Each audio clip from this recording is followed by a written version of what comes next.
Good morning. Are you having a good day so far? You know, I sat in my office last night and I went through and opened a file I haven't opened in a long time because I remember being in this church before. On September 17, 2005 was the last time I stood right here. Only we made you move the pulpit, set up a bunch of musical instruments, and gave you an entire program. And that was the last time I stood on this platform. But we have, since moving here to Lacey, we have visited your church before. And the first time we came, this place was entirely packed. And one of your kind deacons was kind enough to get out a big shoehorn and make a place for us to sit.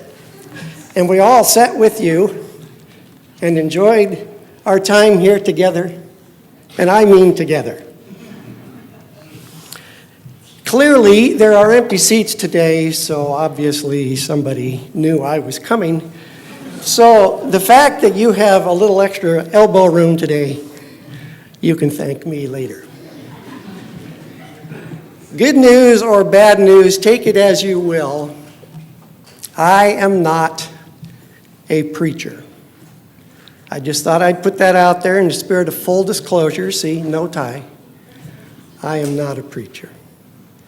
But have we not all been called to speak for God in every opportunity? Speaking in front of people is not exactly something I really enjoy. But I have discovered over the years that regardless of how much my knees shake when I'm back there and when I'm sitting there, the minute I stand up, the minute I start to speak for God, I'm fine.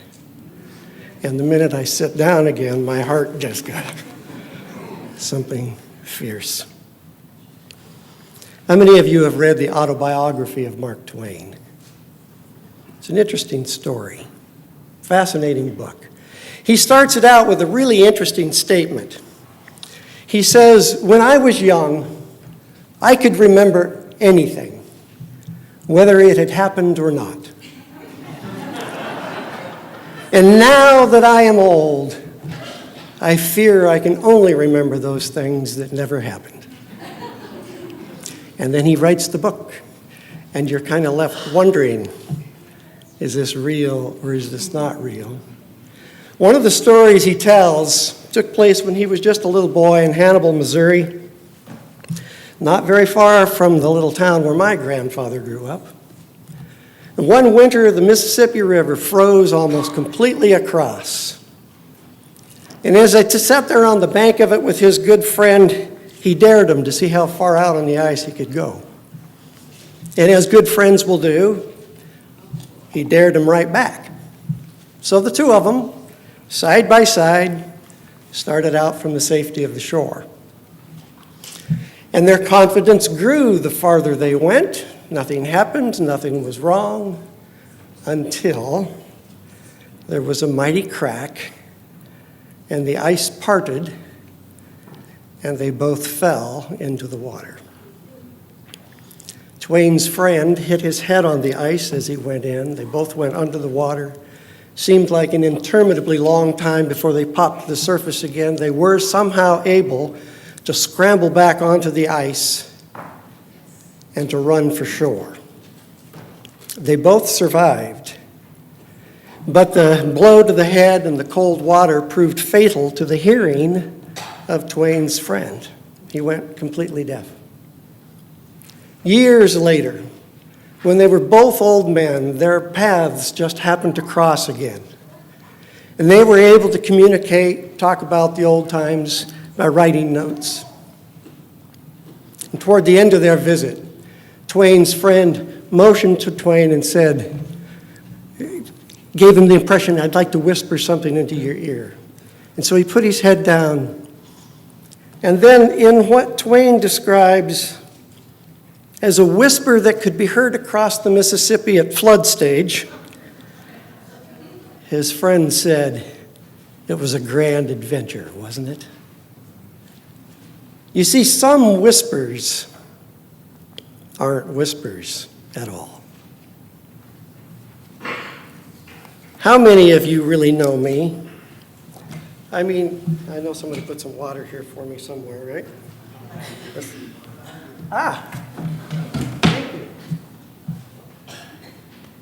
You heard me introduced as Mr. Gerry Lindsay, and that's true. I'm getting used to that. Kind of like that. But how many of you really know who I am? Larry knows me. Rob knows me. He knew my mother and my father back at a place that doesn't exist anymore called Walla Walla College. But how many of you really know me, my past? No? Oh, well, this is an opportunity because I can tell you anything about me and you'll have to believe me, right? I can tell you that whole space shuttle thing, my idea. I could tell you about all my years working to develop the heart-lung machine. You've heard of the internet? It wasn't Al Gore. Or I could tell you the truth. And the truth is that in what now seems to me like a previous lifetime, I was a nurse. I was a nurse. In 1976, that was a long time ago, by the way, Mary and I had been married for 1 year. We were both working at Grand Ronde Hospital in La Grande, Oregon. Everybody been there before, right? I was assigned to the surgical floor, but in small hospitals, you float, you do whatever needs to be done. We were a couple of hours into my 3 to 11 shift.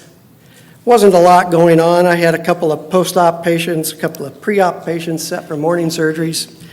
Nothing very taxing, plenty of time to stand around and talk, which is, by the way, a sport that I'm rather adept at. I was passing out dinner trays when I heard my name on the PA system asking if I wouldn't mind coming down to ER. And when I got there, I was told that there was an ambulance inbound with a 46-year-old man who was complaining of chest pains. And they said, could you just help us get him out of the ambulance and onto a gurney so we can check him out? You bet. So I stepped outside those big sliding glass doors into a perfect summer afternoon. And I could hear the siren coming from the valley below, and pretty soon I was staring into the face of a man I'd never seen before. We reached out, we helped him get out of the ambulance onto a gurney. One of the nurses began attaching leads for the heart monitor. The other nurse began working to get an IV started. The paramedics had tried but couldn't find a vein. My job was done. I turned around and headed back to the surgical ward, but I didn't get very far when I heard one of the girls say, "He's coding." And that's a phrase that galvanizes any medical team into action. Ours was no exception. There were only 3 of us in the room. The nurse starting the IV, the nurse getting the EKG leads going, and me. The doctor wasn't there yet. He was on the other end of the hospital. He was on his way. We had all been trained to act. We knew what to do. We jumped right to it. I started pumping the man's chest. The EKG nurse grabbed an ambu bag and methodically breathed for him. The nurse that was starting the IV continued her job because she knew that was going to be very important.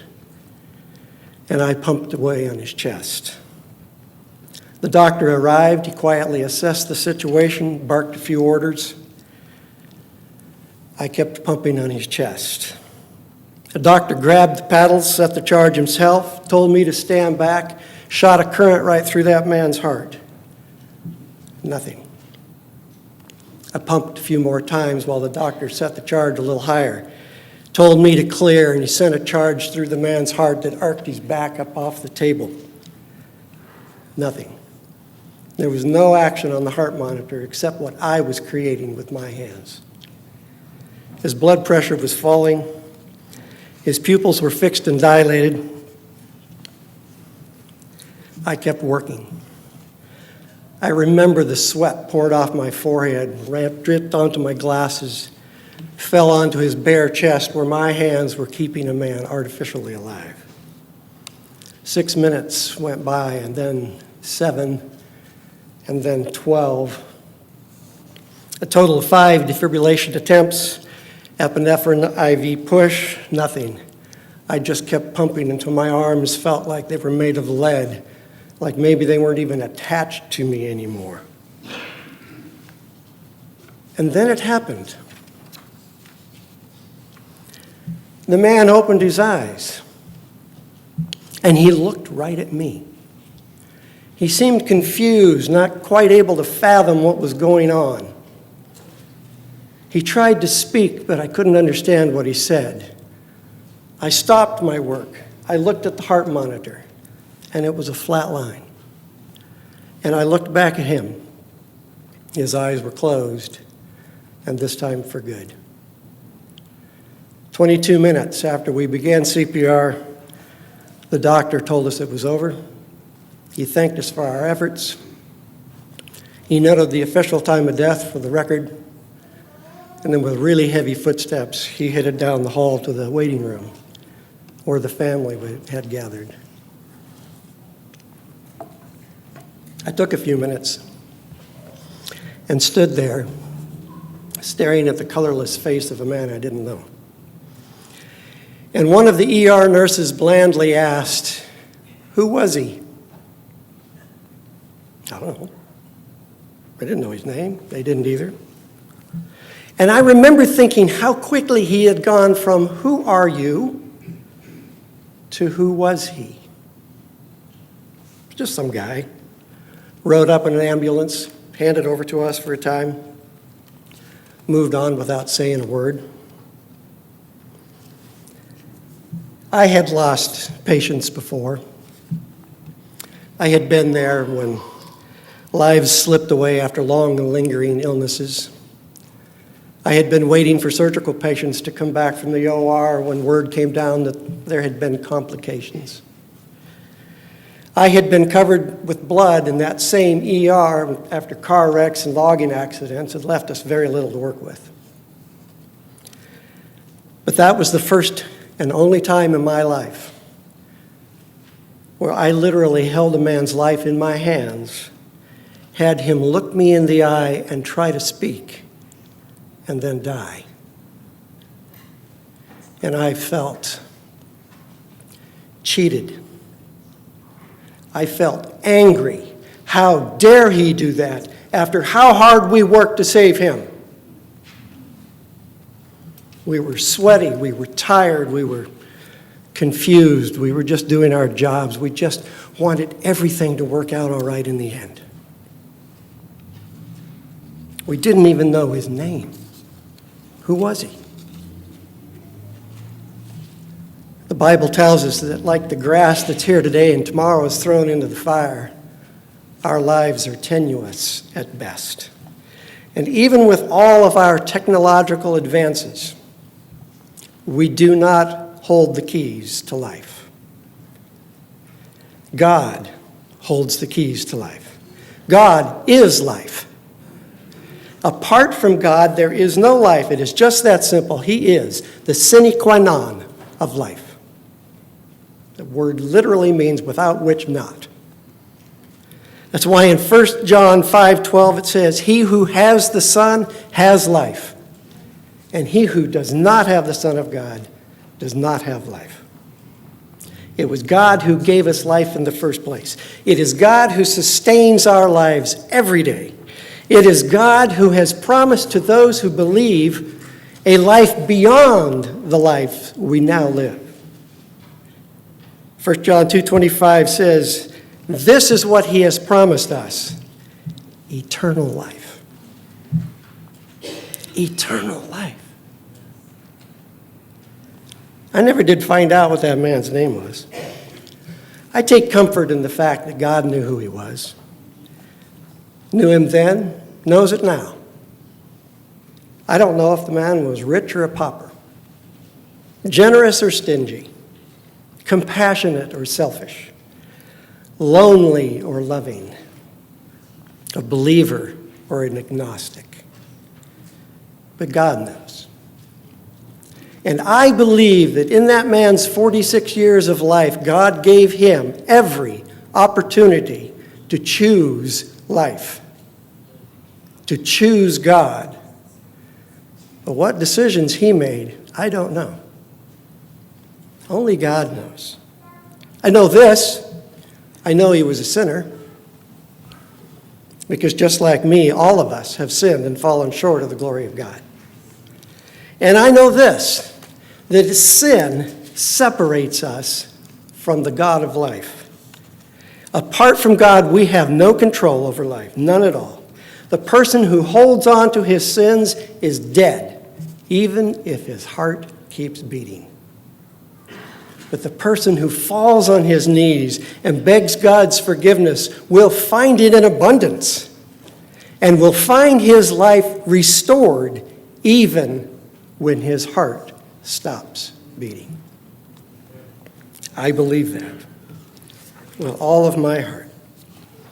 The man on that ER gurney, Grand Ronde Hospital, had made his choice. I just don't know what they were. I didn't even know his name, but I can tell you this. That man's life, or rather that man's death, has done more to shape my life than I can even count. I have reviewed in my mind that incident countless numbers of times. And every time I can hear God whispering to me, I'm in control. Life isn't yours to give. I know that man's name. I know that man's family. I gave him every opportunity, just as many as I'm giving you. I know what choices he made. What choices are you going to make? Some whispers aren't whispers at all. If that man died in Christ Jesus, he will yet live again. And there will be no tears in the waiting room. And if I'm faithful, someday I may have the opportunity to meet that man and to tell him how much his death led me to choose life. Same hospital, a few weeks later,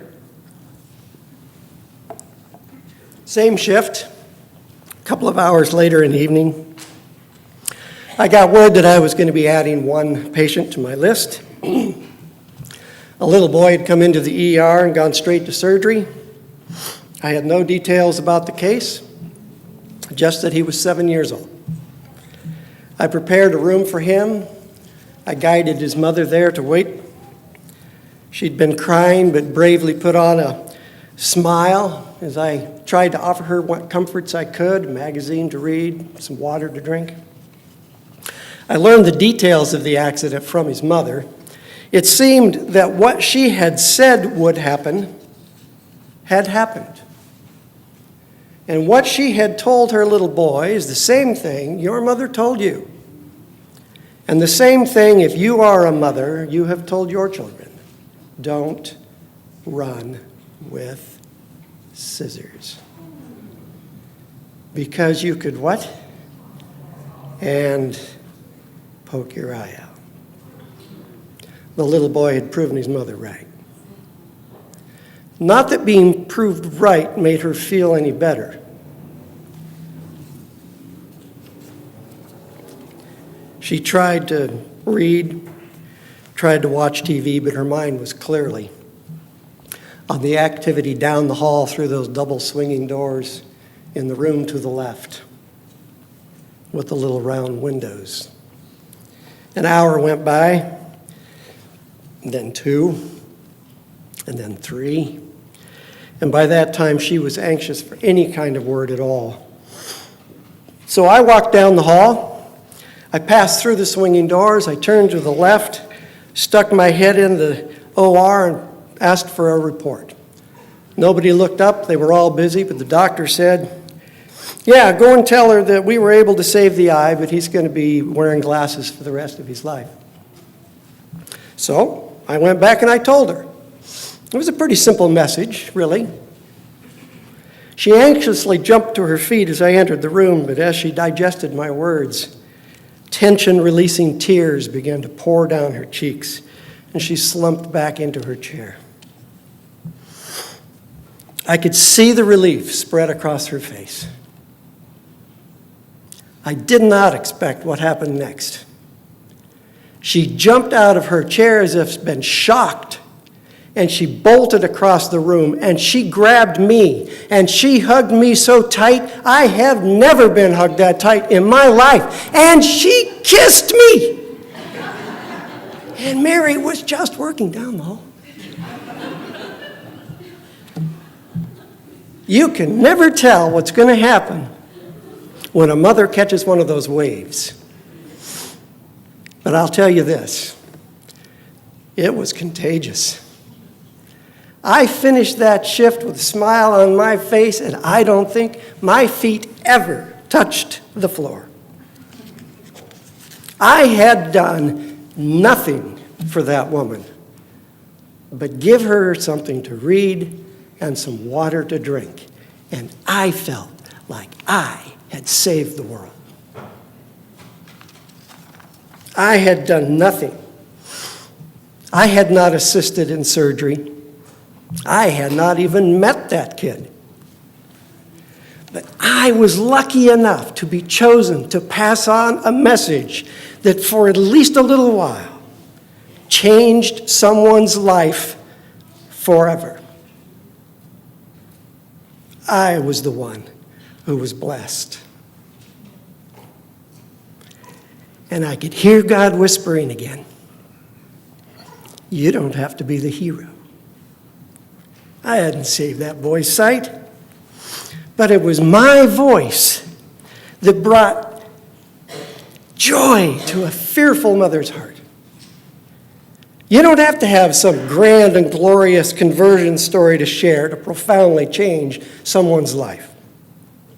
You don't need to know all there is to know about God or about the mysteries of iniquity or last day events. You don't need to have all the answers.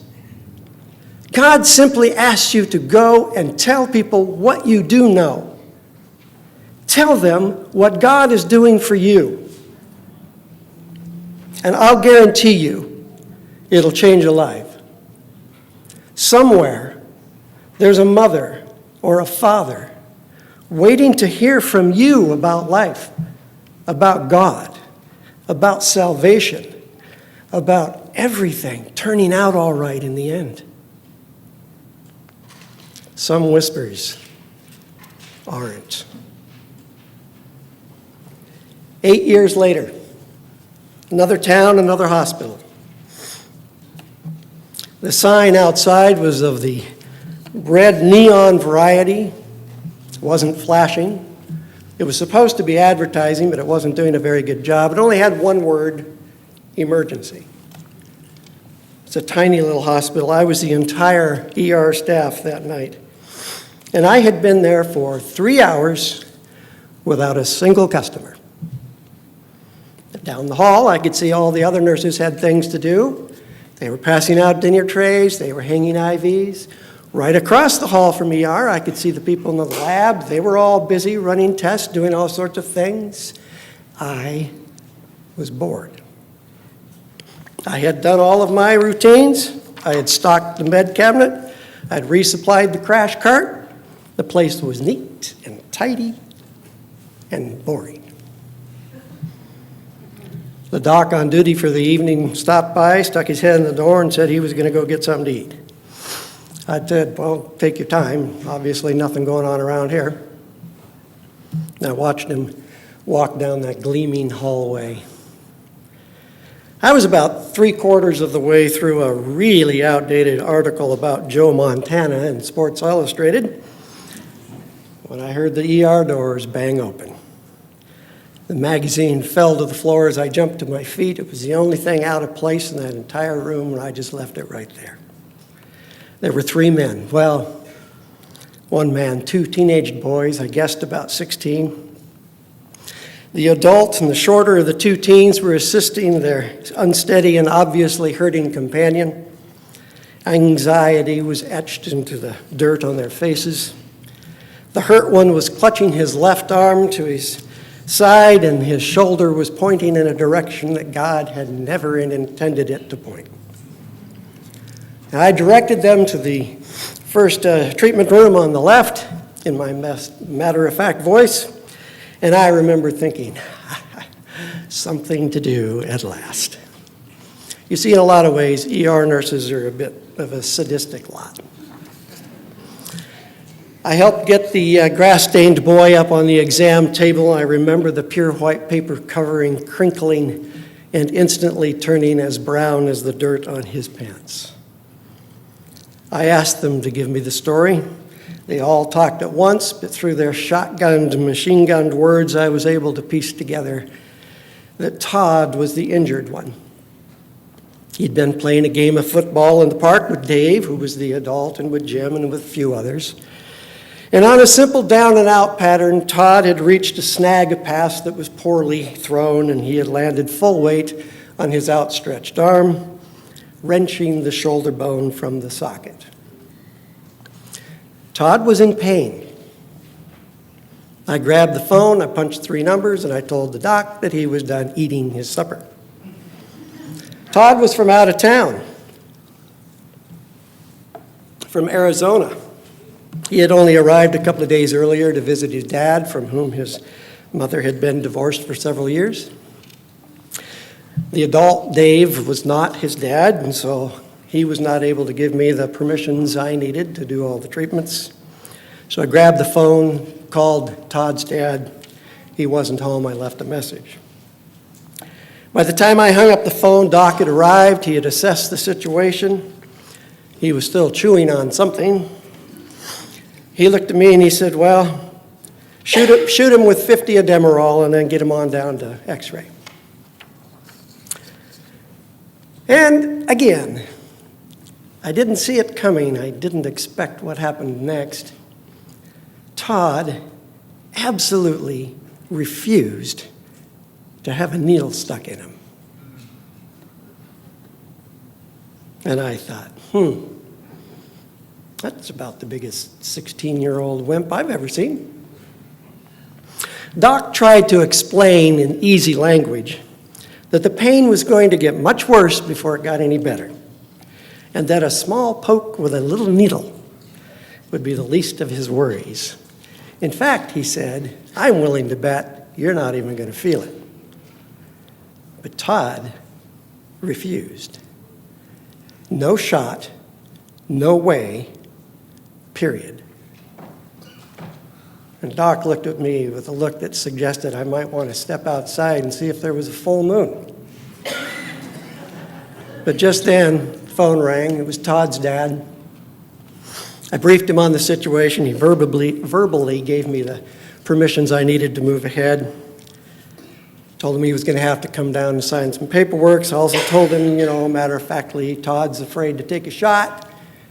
And Todd's dad said, no, that boy's not afraid of anything in this entire world. Okay.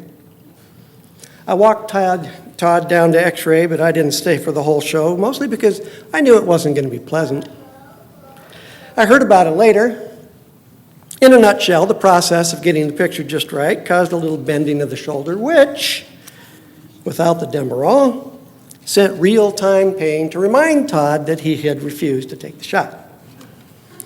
He didn't scream. He didn't cry. There was a lot of heavy-duty wincing.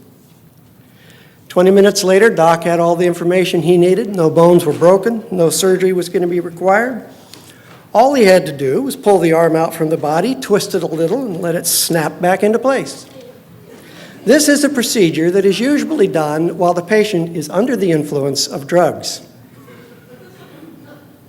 But Todd still refused.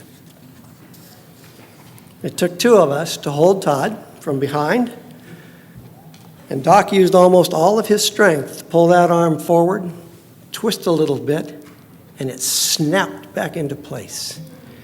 And I'll tell you something. The pain left Todd and went into my shoulder. And I saw Doc rubbing his shoulder. And I can see some of you wincing right now. There was an audible snap. For his part, Todd sat there. He just sat there.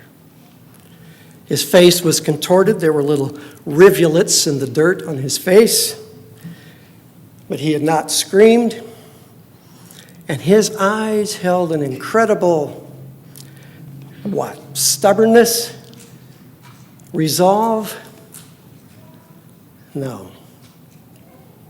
I saw peace in Todd's eyes in a way I've never seen it before or since. Peace. We didn't need to keep him overnight. Doc gave him the lowdown on how to treat the injury, told him he was going to be sore for a while, offered to give him some pills to help take the pain off during the night. But those were rejected too. Pills too, I thought. I helped Todd out to the car, opened the door for him, told him never to ever come back again. That was my usual witty send-off. And when I turned around, Doc was just standing there with his hands in his pockets, just shook his head, said, "I'm going to go finish my dessert." And I looked up and noted for the official record, there was no moon in the sky that night at all. I was almost done cleaning up the ER when the phone rang again. And this time it was Todd's mother. I gave her the whole story. At the end of the conversation, she wanted to know if Todd had given us any trouble. You know how moms do. I told her he had refused to take a shot. And that, of course, would have been the entire story except for what she told me next. And what she told me next has forever changed the way I look at things. You see, sometimes things are just obvious. They're black, they're white, they're right, they're wrong. Making a decision is a piece of cake. It's simple. The facts are staring you in the face. How can you possibly go wrong? That's the way it was here. What a wimp. I saw the facts. You remember the story in 1 Samuel chapter 16. God has asked Samuel to take a trip out to Jesse's farm and have a look at his boys because he says, one of them, I want you to anoint the next king of Israel. And you remember all the boys lined up, and one by one they paraded by, and something about Eliab caught Samuel's eye, and he said, surely the Lord's anointed is standing before me. But you remember what happened?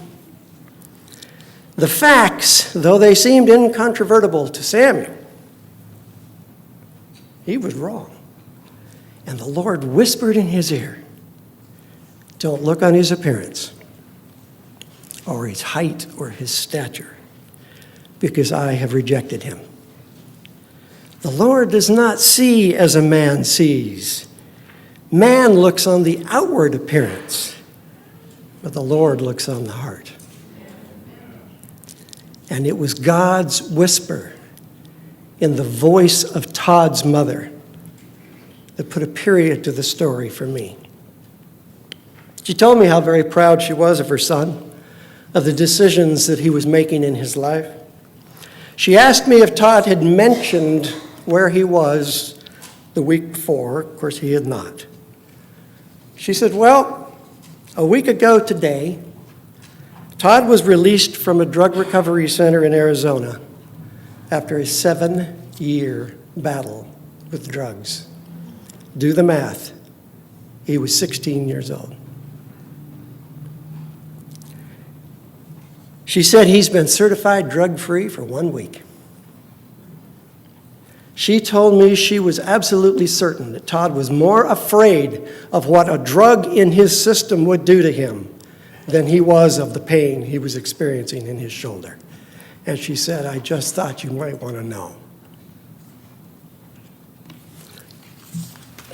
I have lived long enough to see people change over time. I've seen my little babies grow up and head off for academy and college and marriage and lives of their own, children of their own. I have seen some fools become wise, and I have seen some wise men humbled. But only once have I seen a 16-year-old wimp turn into a superhero as fast as I did that night. And I picked up the phone and I dialed 3 numbers and I said, "Doc, you ought to hear the rest of the story." Every now and then, when you least expect it, God is going to lean down and he's going to whisper into your ear. And he's going to say something like, "Life is precious, but it's not yours. You can take it, but you can't give it back. I am giving you opportunities. Make your decisions while you can. And he will whisper, "How beautiful on the mountain are the feet of those who bring good news. Go, tell someone what you know." You don't need a fancy experience. You don't need a fancy message. Just tell people what I am doing for you. And he'll say, "I see things differently because I have all the facts. You look at outward appearances. I look on the heart. Look to me. Listen to me. I will guide you in all of your ways. I will help you interpret the facts. Put your trust in me." You see, sometimes God whispers in a voice that can be heard clear across the Mississippi River at flood stage. Until the clouds are gone, we cannot see the sun shining gloriously overhead. But God reaches his hand out to me and guides me through ways that are dark that I must tread. Until earth's sounds are hushed, it's hard to hear the whispers of God's low, still, silent voice. But in mercy, he leans toward my ear and whispers words that make my heart rejoice.